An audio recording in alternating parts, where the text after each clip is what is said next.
Le message est arrivé à exactement 10 heures le matin du 31 décembre. J'étais assise seule à la table de ma cuisine, me chauffant les mains autour d'une tasse de café noir tandis que la pâle lumière du soleil d'hiver se glissait à travers les rideaux. Le givre couvrait les fenêtres de mon petit cottage, disparaissant lentement à mesure que la matinée se réchauffait. Puis mon téléphone a sonné. C'était de ma fille, Lorraine. J'ai souri avant de l'ouvrir. Je supposais qu'elle me rappelait la célébration du Nouvel An qui avait lieu ce soir-là. Au lieu de cela, j'ai lu « Maman, s'il te plaît, ne viens pas à la maison principale ce soir. La famille de Caleb vient, et ils veulent une atmosphère amusante et optimiste. Tu ne feras que rendre les choses inconfortables. S'il te plaît, reste dans le cottage. Bonne année. » Je l'ai lu 2 fois, puis une 3e fois. Mon café est resté intact dans mes mains. Je n'ai pas pleuré. Je ne l'ai pas appelé. Je n'ai pas envoyé de réponse en colère. À 65 ans, j'avais déjà survécu au genre de perte qui change une personne pour toujours. Mon mari, Richard, était décédé 2 ans plus tôt après 38 ans de mariage. Le perdre m'avait appris que le chagrin pouvait arriver silencieusement. S'asseoir à côté de vous au petit déjeuner, et y rester pendant des années. Mais le message de ma fille faisait mal différemment. Il y avait quelque chose de brutalement désinvolte dans le fait de se faire dire que votre propre présence pouvait gâcher la célébration de quelqu'un. J'ai posé le téléphone, face contre la table. Pendant des années, je m'étais convaincu que Lorraine traversait simplement une étape difficile de l'âge adulte. Elle et son mari Caleb étaient jeunes, ambitieux, et essayaient de s'établir. J'avais voulu aider. Peut-être avais-je trop aidé. 2 ans plus tôt, après la mort de Richard, notre maison de 4 chambres était devenue insupportablement silencieuse. Chaque pièce me rappelait lui. En même temps, Lorraine et Caleb avaient du mal avec le coût de leur appartement en centre-ville. Ils m'ont dit qu'ils désespéraient d'économiser assez d'argent pour une maison. Alors, je leur ai offert la mienne. L'arrangement semblait simple. Ils emménageraient dans la maison principale sans payer de loyer. Je déménagerais dans le cottage entièrement meublé dans l'arrière-cour. Ils pourraient économiser de manière agressive pendant 2 ans, puis acheter leur propre maison. Je croyais sincèrement que je donnais à ma fille un pont vers l'indépendance. Au lieu de cela, je leur avais apparemment construit une maison permanente. En quelques mois, Caleb a transformé l'ancien bureau de Richard en une coûteuse salle de jeux et de divertissement. Lorraine a commencé à organiser des dîners presque tous les week-ends. Leurs amis remplissaient l'allée de voitures de luxe et les économies qu'ils avaient promises. Elles ne semblaient jamais se matérialiser. Pendant ce temps, je continuais de payer l'électricité, l'eau, Internet, le système de sécurité et les autres dépenses ménagères de la propriété. J'avais même laissé Lorraine comme utilisatrice autorisée sur l'une de mes cartes de crédit premium. Pour les urgences. Cette décision est devenue une autre erreur. Les urgences sont rapidement devenues des dîners au restaurant, des vêtements de créateurs, des livraisons d'épicerie, des décorations et des divertissements. Chaque fois que je mentionnais les dépenses, Lorraine devenait sur la défensive. « Maman, nous sommes des adultes. Tu n'as pas à surveiller tout ce que nous faisons. » Caleb était encore pire. Il riait et me disait que je m'inquiétais trop, alors j'ai arrêté de demander. Je me suis dit que la paix était plus importante que l'argent. Mais ce matin-là, assise seule dans mon cottage après avoir été délibérément exclue de ma propre maison, quelque chose en moi a finalement changé. J'ai ouvert mon ordinateur portable. Si Lorraine voulait que je sorte de sa vie pour une nuit, je pouvais respecter cette demande. Mais je n'étais plus disposé à financer la vie qu'elle avait honte d'admettre dépendait de moi. Je me suis connecté à mon compte bancaire. Le relevé de la carte de crédit est apparu à l'écran. J'ai regardé les frais récents.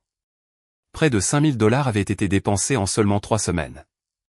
Traiteur de luxe, alcool de première qualité, décoration, location pour la fête, repas coûteux. Ma fille préparait une célébration extravagante du Nouvel An tout en disant à sa mère de rester cachée dans l'arrière-cour. Puis j'ai remarqué quelque chose d'encore plus intéressant. Le paiement final du traiteur était prévu pour minuit. Lorraine l'avait mentionné plus tôt dans la semaine. Elle m'avait dit nonchalamment que le traiteur débiterait ma carte après la fin de la célébration. Elle avait supposé que la carte fonctionnerait toujours. Elle avait tort. J'ai fermé les yeux un instant. Je n'allais pas crier. Je n'allais pas gâcher sa fête. Je n'allais pas la mettre dans l'embarras devant la famille de Caleb. J'ai simplement pris mon téléphone et passé mon premier appel. Merci d'avoir appelé le service client. Une voix joyeuse a répondu. Comment puis-je vous aider aujourd'hui? J'ai besoin de retirer un utilisateur autorisé de mon compte, ai-je dit. Il y a eu une courte pause. Bien sûr. Puis-je avoir le nom Lorraine Parker? Et souhaitez-vous que la carte soit désactivée de manière permanente? J'ai regardé vers la fenêtre. Au-delà de la vitre se trouvait la maison de la mère. La maison que Richard et moi avions construite ensemble. La maison que j'avais donnée à notre fille. La maison où elle préparait maintenant une célébration à laquelle elle ne voulait pas que j'assiste. Oui, dis-je calmement. De manière permanente. J'ai mis fin à l'appel. Puis j'ai ouvert un autre compte. Cette fois, j'ai examiné les services publics. La maison principale dépendait de services qui étaient encore entièrement à mon nom. Y compris Internet. Et Caleb avait construit son précieux système de maison intelligente autour de cette connexion. Je me suis penché en arrière dans ma chaise. Pour la première fois en 2 ans, je ne pensais pas à comment rendre Lorraine heureuse. Je pensais à ce qui me rendrait libre. Dehors, j'ai entendu le crissement des pneus sur le gravier. Un camion de traiteur était arrivé. La fête du Nouvel An commençait. Et pour la première fois, j'avais hâte d'être à minuit. À midi, le quartier calme avait commencé à changer. Un grand camion de traiteur blanc reculait dans l'allée. Suivi de 2 véhicules plus petits transportant des fleurs, des décorations. De la verrerie et des caisses de boissons coûteuses. De la fenêtre de mon cottage. J'ai regardé plusieurs travailleurs tout décharger et le transporter dans la maison principale. Ma maison. J'ai presque souri à cette pensée. Pendant 2 ans, je m'étais entraîné à ne pas y penser de cette façon. Je l'avais appelée la maison de Lorraine parce qu'elle y vivait. Je m'étais dit que la propriété était moins importante que la famille. Mais ce matin-là, son message m'avait rappelé quelque chose d'important. La famille ne signifiait pas renoncer à toutes les limites que vous aviez. Vers 13 heures, quelqu'un a frappé à la porte de mon cottage. Avant que je puisse répondre, elle s'est ouverte. Lorraine est entrée. Elle portait une élégante tenue de couleur crème et tenait son téléphone contre une oreille. Elle m'a à peine regardé. Maman, l'équipe de traiteurs a besoin d'utiliser la prise du garage, a-t-elle dit. Et s'il te plaît, ne fais pas fonctionner le sèche-linge ou le micro-ondes aujourd'hui. J'ai haussé un sourcil. Pourquoi? Ils apportent des réfrigérateurs supplémentaires. Nous ne voulons pas surcharger le système électrique. Elle m'a finalement regardé, puis elle a soupiré. Et s'il te plaît, ne viens pas dans la maison principale ce soir. Je n'avais pas l'intention de le faire. Bien. Elle a vérifié quelque chose sur son téléphone. Les parents de Caleb arrivent à 20 heures. Ce sont des gens importants, maman. Il y aura des relations d'affaires, des investisseurs, des cadres. Elle a fait une pause. J'ai juste besoin que tout ait l'air impeccable. J'ai pris une gorgée de café. Impeccable? Oui. Et je ne rentre pas dans ce cadre. Son expression s'est durcie. Ce n'est pas ce que j'ai dit. Tu as dit que je gâcherais l'atmosphère. Lorraine avait l'air irritée. Maman, ne rends pas cela émotionnel. J'ai failli rire. Elle m'avait insulté, exclu, et me demandait maintenant de ne pas devenir émotive à ce sujet. Je ne le ferai pas, ai-je dit. Ses épaules se sont détendues. Merci. Puis elle a souri comme si nous venions de résoudre un désaccord ménager mineur. Oh, une dernière chose. J'ai attendu. L'entreprise de traiteur débitera votre carte pour le solde final à minuit. Ils ont déjà l'autorisation. Je vois. Super. Elle s'est tournée vers la porte. Bonne année, maman. Je l'ai regardée. Bonne année, Lorraine. Elle est partie sans remarquer quoi que ce soit d'inhabituel dans ma voix. J'ai verrouillé la porte. Puis je suis retourné à mon ordinateur portable. La carte de crédit était déjà annulée. Vint ensuite Internet. Je me suis connecté au compte du service et j'ai ouvert les paramètres de gestion du réseau. Caleb avait transformé la maison principale en un terrain de jeu technologique. Haut-parleurs intelligents, éclairage automatisé, système de streaming, sécurité. Télévision sans fil, tout dépendait d'une seule connexion centrale. J'aurais pu le déconnecter immédiatement. Mais cela leur aurait donné le temps de résoudre le problème. Au lieu de cela, j'ai programmé l'arrêt du réseau à exactement 12h01 du matin. 1 minute après minuit. J'ai regardé l'écran de confirmation. Puis, j'ai cliqué sur enregistrer. C'était tout. Pas de confrontation, pas de discours de vengeance, juste des conséquences. J'ai fermé l'ordinateur portable. Pour la première fois depuis des mois, je me sentais étrangement paisible. Puis, je me suis souvenu de quelque chose. Ma sœur Monica me demandait depuis près d'1 an de lui rendre visite en Floride. Chaque fois qu'elle m'invitait, j'avais refusé. Lorraine pourrait avoir besoin de moi. Caleb a du travail. Je devrais rester près de la maison. Il y avait toujours une autre excuse. J'ai pris mon téléphone et ouvert une application de voyage.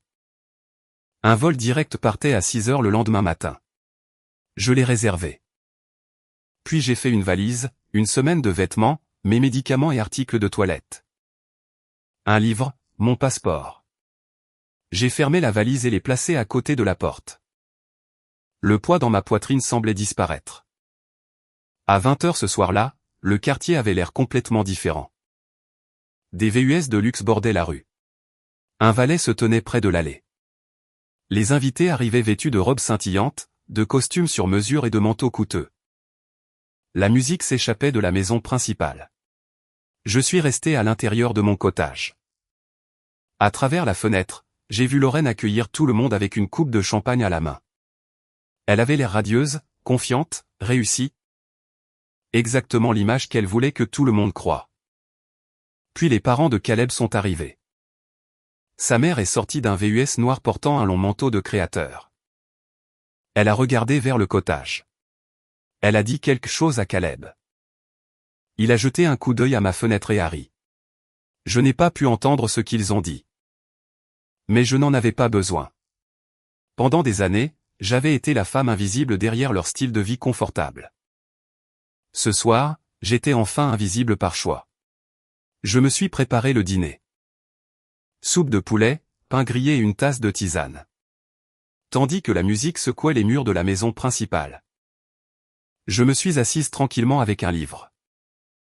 21h, puis 22h, puis 23h. La célébration est devenue plus bruyante. J'ai vérifié l'heure. 23h45 à travers la fenêtre. Je pouvais voir près de 50 invités se rassembler autour de l'énorme télévision dans le salon. Le compte à rebours approchait. J'ai ouvert mon ordinateur portable une dernière fois. L'arrêt du réseau était toujours programmé. 12h01 du matin. J'ai fermé l'ordinateur. Puis je me suis dirigé vers la fenêtre avec mon thé. À l'intérieur de la maison principale, Lorraine riait à côté de Caleb et de ses parents. Un traiteur s'est approché d'elle en tenant un terminal de paiement. Lorraine a cherché dans son sac à main de créateur. Je savais exactement ce qu'elle tenait. Ma carte de crédit argentée. Elle l'a tendue avec confiance.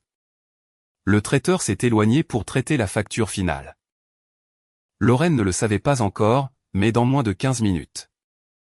Elle allait découvrir que la femme qu'elle avait essayé de cacher n'était plus disposée à payer pour la vie qu'elle prétendait posséder.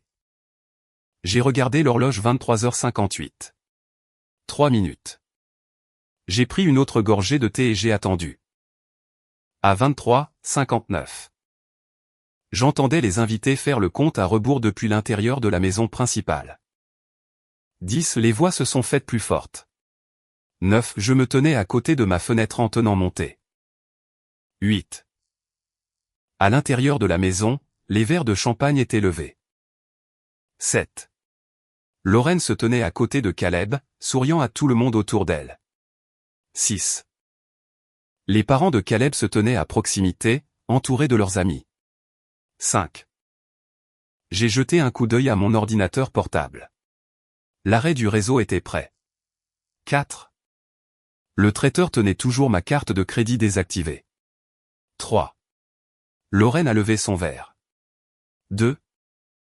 J'ai pris une lente inspiration. 1. La maison a éclaté. Bonne année. Des confettis ont explosé dans le salon. Les gens se sont étreints. Les couples se sont embrassés. Du champagne a été renversé. La musique a explosé des haut-parleurs. Et puis l'horloge a changé 12h01. Tout s'est arrêté. La télévision est devenue noire. La musique a disparu. Les haut-parleurs sans fil se sont tus. Les lumières intelligentes colorées se sont soudainement réinitialisées, inondant toute la pièce d'une lumière blanche crue. L'effet était presque comique. Une seconde. Les invités célébraient dans une fête glamour. La seconde suivante, ils se tenaient sous des lumières vives au plafond. Entourés de verres à moitié vides, d'assiettes sales et d'expressions confuses. Les gens ont regardé leur téléphone. Que se passe-t-il? Le courant a-t-il été coupé? Internet est-il en panne? Caleb a immédiatement sorti son téléphone. Il a tapoté l'écran à plusieurs reprises. Puis il s'est dirigé vers le routeur. J'ai regardé depuis ma fenêtre. Il a vérifié les câbles. Il a redémarré l'équipement. Rien n'a fonctionné. Le réseau avait disparu. Puis j'ai remarqué le traiteur. Il se tenait à côté de Lorraine. Son expression avait complètement changé. Il n'y avait plus de sourire professionnel sur son visage. Il a brandi le terminal de paiement. Lorraine a regardé l'écran. Son sourire a disparu. Elle a réessayé la carte. La machine l'a rejetée. Elle a froncé les sourcils. Essayez encore. Le traiteur l'a fait, refusé. Lorraine avait l'air embarrassée. Il y a probablement un problème avec la machine. Elle lui a tendu une autre carte. Il l'a traitée, refusée à nouveau. Caleb s'est approché. Qu'est-ce que c'est? Le traiteur a expliqué tranquillement. Le solde final était de plus de $3000, et il avait besoin d'un paiement immédiat. Lorraine a regardé vers Caleb. Utilise ta carte. L'expression de Caleb s'est durcie. Je ne peux pas. Que veux-tu dire par je ne peux pas? Ma limite est atteinte. Son visage est devenu pâle. Et la carte de ton père? Tu sais, je n'y ai pas accès. La conversation devenait plus forte. Plusieurs invités commençaient à le remarquer. Un couple a tranquillement mis son manteau. Un autre invité a chuchoté quelque chose à un ami. Lorraine a regardé autour d'elle désespérément. Son image soigneusement construite s'effondrait devant tout le monde. Puis la mère de Caleb s'est avancée. Que s'est-il passé? Personne n'a répondu immédiatement. Le traiteur a finalement expliqué que le mode de paiement fourni plus tôt avait été refusé et que le solde restant devait être réglé. Sa mère a regardé Lorraine. Est-ce que tout n'était pas déjà payé? Lorraine a dégluti. Le montant final devait être prélevé automatiquement. Sur la carte de qui? Lorraine a hésité. Cette hésitation a tout dit à la femme. La carte de qui? Lorraine? Celle de ma mère. Silence.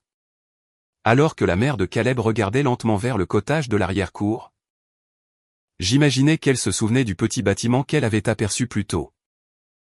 La mère, qui avait soi-disant été trop désagréable pour assister à leur célébration, était apparemment la personne qui la finançait. Pendant ce temps, Caleb se battait toujours avec Internet. Il a redémarré le routeur à nouveau. Rien. Il avait l'air furieux. Qui contrôle ce compte? Lorraine n'a pas répondu. Il s'est tourné vers elle. Lorraine. Elle a chuchoté quelque chose. Quoi? Ma mère. Caleb l'a dévisagé. Quoi? Le compte Internet est au nom de maman. Son visage a changé. Il a finalement compris. Je n'avais pas gâché leur fête. J'avais simplement cessé de payer pour elle. Mon téléphone a commencé à vibrer. 12h05 du matin. Lorraine. Je l'ai laissé sonner. Puis il s'est arrêté. Quelques secondes plus tard, il a sonné à nouveau. J'ai répondu. Maman. Sa voix était à peine contrôlée. Que s'est-il passé? Je suis restée silencieuse. Internet est parti. La télévision ne fonctionne pas. Les haut-parleurs sont morts. Le traiteur dit que le paiement n'est pas passé. Pourtant, je n'ai rien dit. Maman, s'il te plaît. Je pouvais entendre le chaos derrière elle. Des gens qui parlent, quelqu'un qui se dispute, une porte qui se ferme, Caleb qui crie. Lorraine a baissé la voix. As-tu fait quelque chose? J'ai regardé la valise à côté de ma porte. Oui. Il y a eu un silence. Tu as annulé ma carte. Oui. Pourquoi ferais-tu ça? J'ai presque souri. Parce que c'est ma carte. Maman, tu ne peux pas faire ça ce soir. Je le peux. Mais nous avons des invités. Je sais. Les parents de Caleb sont ici. Je sais. Le traiteur a besoin de $3000. Je sais. Sa respiration est devenue plus rapide. S'il te plaît, remets Internet en marche. J'ai regardé à travers ma fenêtre la maison principale. La fête était terminée, non pas à cause de moi. Parce que les gens à l'intérieur avaient construit leur célébration sur des ressources qu'ils n'avaient jamais gagnées. On m'a dit de ne pas venir ce soir, dis-je tranquillement. Maman. Tu as dit que je gâcherais l'atmosphère. Je ne le pensais pas comme ça. Tu m'as dit de rester dans le cottage. J'étais contrarié. Tu m'as dit que tes invités voulaient un environnement amusant et optimiste, s'il te plaît. Et maintenant, tu me demandes de sauver la fête. Elle a commencé à pleurer. Maman, s'il te plaît. Tout le monde regarde. J'ai fermé les yeux. Pendant 2 ans, j'avais confondu être nécessaire avec être aimé. Ce soir, j'ai enfin compris la différence. Tu voulais que je sois hors du tableau, dis-je. Alors, je reste en dehors. Maman. J'ai mis fin à l'appel. Puis j'ai éteint mon téléphone. Le cottage est devenu complètement silencieux. Pendant un instant, je suis resté là à écouter les sons lointains de la maison principale. Puis même ces sons ont commencé à s'estomper. Les invités partaient. La fête était finie. J'ai pris ma valise. Demain matin, je partais pour la Floride. Et quand je reviendrai, rien de notre arrangement ne resterait le même. J'ai mieux dormi cette nuit-là que je ne l'avais fait depuis des années. Il n'y avait pas de culpabilité, pas de remise en question. Pas de questionnement sur si j'avais été trop dur. Pour la première fois depuis la mort de Richard.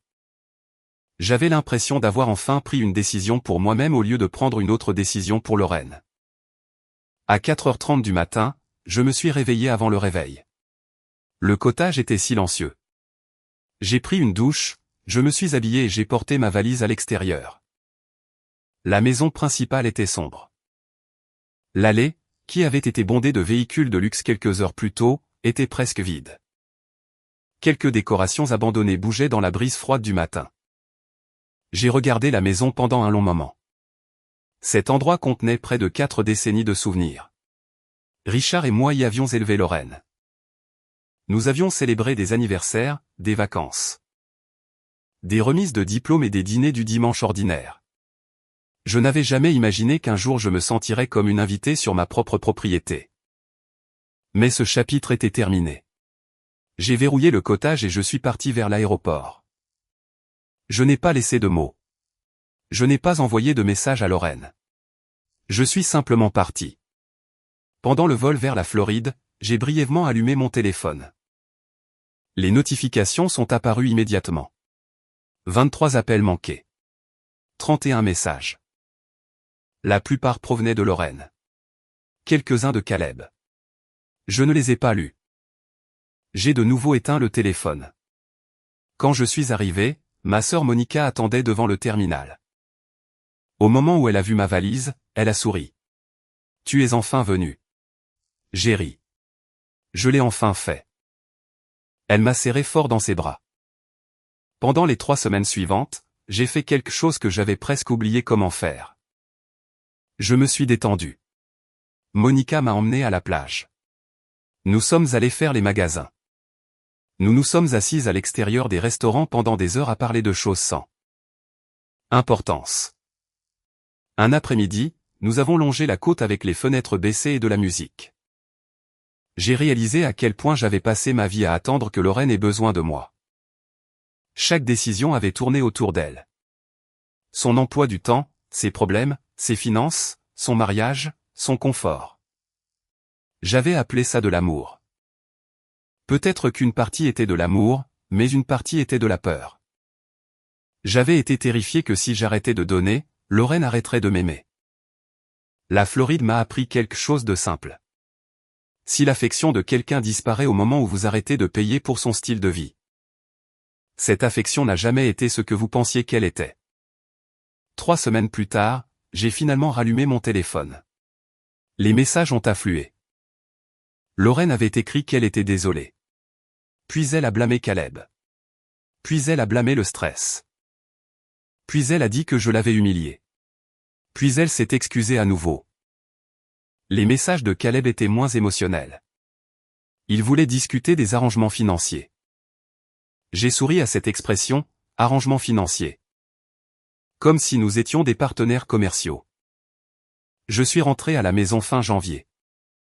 Au moment où j'ai franchi le portail, j'ai remarqué à quel point tout était différent. Les décorations avaient disparu. L'allée était vide.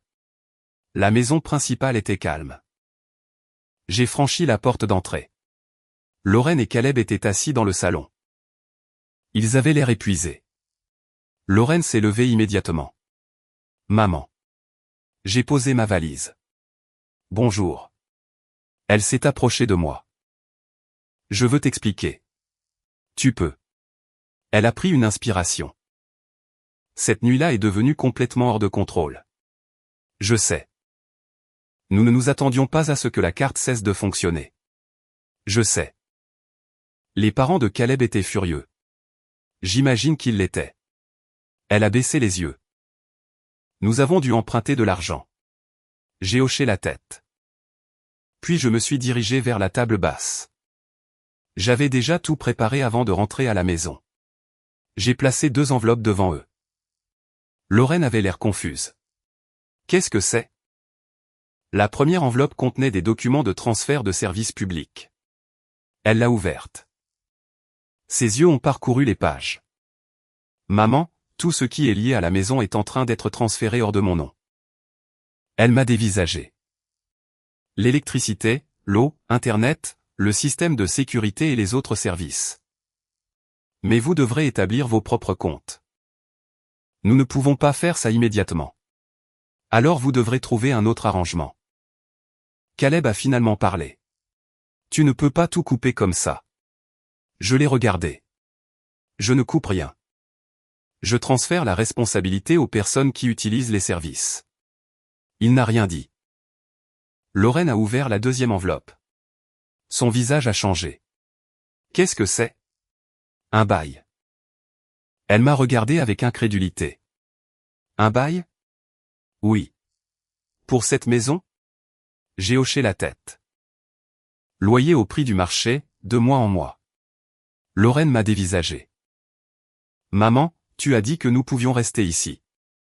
J'ai dit que vous pouviez rester ici pendant que vous économisiez pour votre propre maison. Nous avions l'intention de le faire pendant 2 ans. Elle n'avait pas de réponse. J'ai continué calmement. Vous avez eu assez de temps. Mais nous ne pouvons pas nous permettre un loyer au prix du marché. Alors vous devrez peut-être trouver un endroit que vous pouvez vous permettre.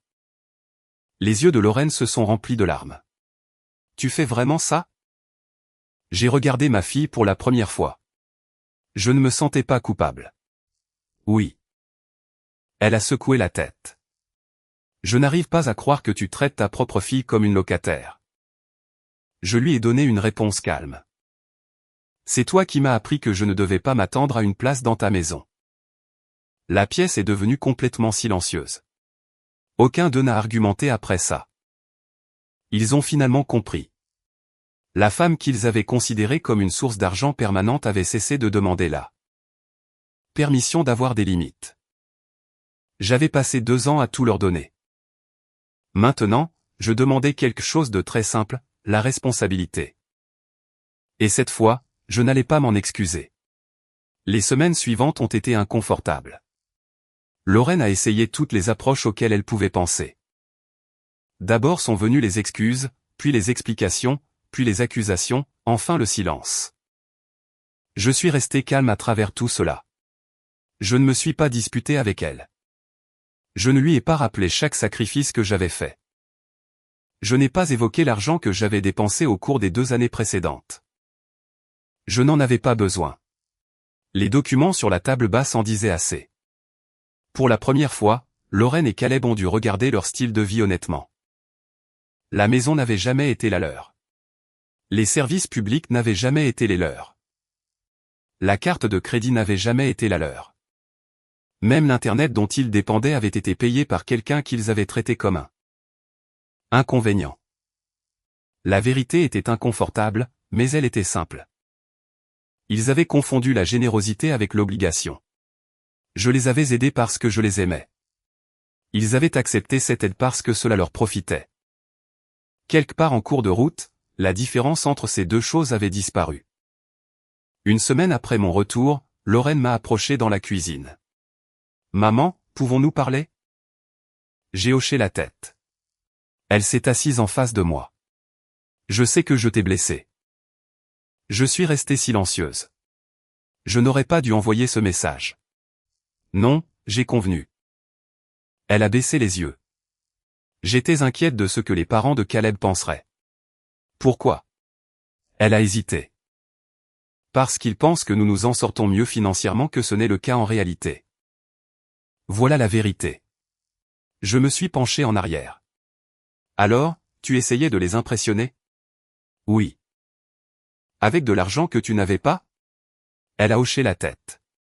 Et une maison qui n'était pas la tienne. Ses yeux se sont remplis de larmes. Je sais. Je n'ai rien dit. Lorraine a essuyé son visage. Je pensais que s'il voyait à quel point nous avions l'air de réussir. Le père de Caleb pourrait l'aider avec son entreprise. Peut-être. Elle m'a regardé. Est-ce que tu me détestes? Cette question a fait plus mal que tout ce qu'elle avait dit auparavant. Non. Alors pourquoi fais-tu ça? Parce que t'aimer ne signifie pas te permettre de m'utiliser. Elle a détourné le regard.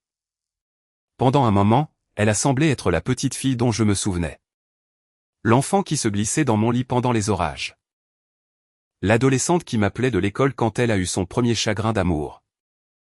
La jeune femme dont j'avais aidé à choisir la robe de mariée. J'aimais cette fille. J'aime toujours la femme assise en face de moi. Mais l'amour n'exigeait pas que je me détruise pour elle. J'ai besoin que tu apprennes à te débrouiller seule, dis-je. Elle a chuchoté. Je ne sais pas si je peux. Tu le pourras. Ce fut la dernière conversation sérieuse que nous ayons eue avant qu'ils ne déménagent. Au cours des 2 mois suivants, ils ont commencé à chercher un autre endroit. Leurs dépenses ont changé de façon spectaculaire. Les livraisons de créateurs ont cessé.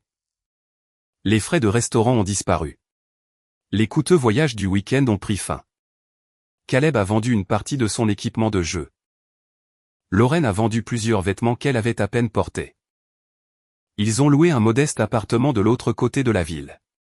Ce n'était pas glamour. Ce n'était pas grand, mais c'était le leur. 2 mois après notre conversation, ils ont déménagé. J'ai regardé depuis le porche d'entrée pendant que les dernières boîtes étaient chargées dans un camion de location. Lorraine est venue vers moi. Pendant un moment, aucune de nous n'a parlé. Puis elle m'a serré dans ses bras. Je l'ai serré en retour. Je suis désolé, maman. Je sais. Je le suis vraiment. Je sais. Elle s'est reculée. Puis-je venir te rendre visite? J'ai souri. Bien sûr. Elle avait l'air surprise. Même après tout. Tu es ma fille. Ses yeux se sont remplis de larmes. Mais les choses sont différentes maintenant. Oui, dis-je. Elles le sont. Elle a hoché la tête. Je pense que différent pourrait être mieux. Après leur départ, Je suis resté seul dans l'allée. La maison était de nouveau silencieuse, mais cette fois, le silence ne semblait pas vide. Il semblait paisible. J'ai traversé chaque pièce. Le salon où Richard et moi avions passé d'innombrables soirées. La cuisine où Lorraine avait grandi. Le bureau où Caleb avait installé son équipement de jeu. J'ai ouvert les fenêtres et laissé l'air frais circuler dans les pièces. Puis j'ai changé les serrures. J'ai transféré chaque compte à mon propre nom. J'ai annulé les services dont je n'avais pas besoin. J'ai retiré l'équipement de maison intelligente qu'ils avaient installé. Petit à petit, j'ai repris possession de la maison. Non pas parce que je voulais punir Lorraine, mais parce que j'ai finalement compris que reprendre ma maison signifiait aussi me reprendre moi-même. Ce soir-là, je me suis assise sur le porche arrière avec une tasse de thé. Au même endroit où j'avais autrefois regardé des étrangers arriver pour une fête. Je n'étais pas la bienvenue. J'ai regardé vers le cottage. Pendant 2 ans, j'y avais vécu en croyant que je faisais un sacrifice pour ma fille. Maintenant, je comprenais que le sacrifice sans limite ne crée pas de gratitude. Il crée de l'attente. Et l'attente, lorsqu'elle n'est jamais remise en question, devient un droit acquis. Je ne regrettais pas d'avoir aidé Lorraine. Je regrettais de m'être oublié en le faisant. Mon téléphone a vibré. Un message de Lorraine. Maman, merci de nous avoir donné une chance d'apprendre. Je l'ai lu 2 fois. Puis j'ai souri. J'ai répondu. Je ne vous ai pas donné une chance. Vous vous en êtes donné une vous-même. Je vous laisse enfin vivre votre propre vie. J'ai posé le téléphone. Le ciel du soir est devenu doré au-dessus de l'arrière-cour. Pour la première fois depuis des années, la maison m'appartenait à nouveau. Mais plus important encore, ma vie aussi. Plusieurs mois se sont écoulés après le déménagement de Lorraine et Caleb. La vie est devenue merveilleusement ordinaire. Il n'y avait pas de livraisons inattendues, pas d'amis remplissant l'allée. Pas de demande pour ma carte de crédit. Pas de message me demandant de payer une facture parce qu'ils étaient un peu à court ce mois-ci. J'avais oublié à quel point la vie ordinaire pouvait être paisible. J'ai repeint le salon. J'ai retransformé l'ancien bureau de Richard en une bibliothèque tranquille. J'ai planté des roses le long de l'allée qu'il avait lui-même construite il y a des années. Et lentement, la maison a cessé de ressembler à un monument à tout ce que j'avais perdu. Elle est redevenue ma maison. Lorraine et moi avons également commencé à reconstruire notre relation. Ce ne fut pas immédiat. La confiance ne revient pas simplement parce que quelqu'un dit qu'il est désolé. Nous avons commencé par de petites choses. Un café ensemble, de courts appels téléphoniques, des déjeuners du dimanche. Parfois, nous parlions de ce qui s'était passé. Parfois non. Mais une chose était différente. Lorraine ne traitait plus mon aide comme quelque chose auquel elle avait automatiquement droit. Quand elle avait besoin de conseils, elle demandait. Quand elle avait besoin d'argent, elle ne supposait pas que la réponse serait oui. Et quand je disais non, elle l'acceptait. Cela comptait plus que n'importe quelle excuse. Environ 1 an après le réveillon du Nouvel An qui a tout changé. Lorraine est venue me rendre visite. Elle se tenait dans la cuisine tenant un petit sac cadeau. Je t'ai apporté quelque chose. J'ai souri. Tu n'avais pas à le faire. Je sais. Elle m'a tendu le sac. À l'intérieur se trouvait une photographie encadrée de Richard et moi de notre anniversaire de mariage. Je l'ai regardée pendant un long moment. J'ai trouvé ça dans une vieille boîte, a dit Lorraine. J'ai pensé que ça te plairait. J'ai passé mes doigts le long du cadre. Merci. Elle a souri. Puis elle a regardé autour de la cuisine. Tu as vraiment changé cet endroit. Je l'ai fait. C'est différent. C'est le cas. Elle a hoché la tête. Puis elle a dit quelque chose que je n'aurais jamais attendu. Je suis contente que tu aies arrêté de me sauver. Je l'ai regardée. Elle a ri doucement. Ça sonne étrange, n'est-ce pas? Un peu, mais je le pense. Elle s'est assise à la table. Quand tu payais pour tout, je pensais que tu m'aidais à réussir. Elle a fait une pause. En fait, tu me facilitais la tâche pour ne pas grandir. Je ne l'ai pas interrompu. Je n'ai pas réalisé à quel point nous étions devenus dépendants jusqu'à ce que tout s'arrête. Elle a baissé les yeux. Cette nuit-là était humiliante. Je sais, mais il fallait que ça arrive. J'ai souri gentiment. Peut-être. Elle m'a regardé. Regrettes-tu toujours d'avoir annulé la carte? Non. Elle a ri. Bien. Nous nous sommes assis ensemble dans un silence confortable. Puis Lorraine a demandé, es-tu heureuse maintenant?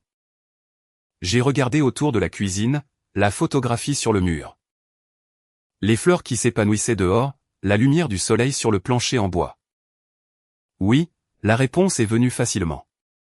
Je le suis. Elle a tendu la main sur la table et a tenu la mienne. Je suis heureuse pour toi. Ce soir-là, après son départ, je suis sorti et je me suis assise sur le porche arrière. Le cottage se tenait tranquillement derrière moi. La maison principale se tenait devant moi.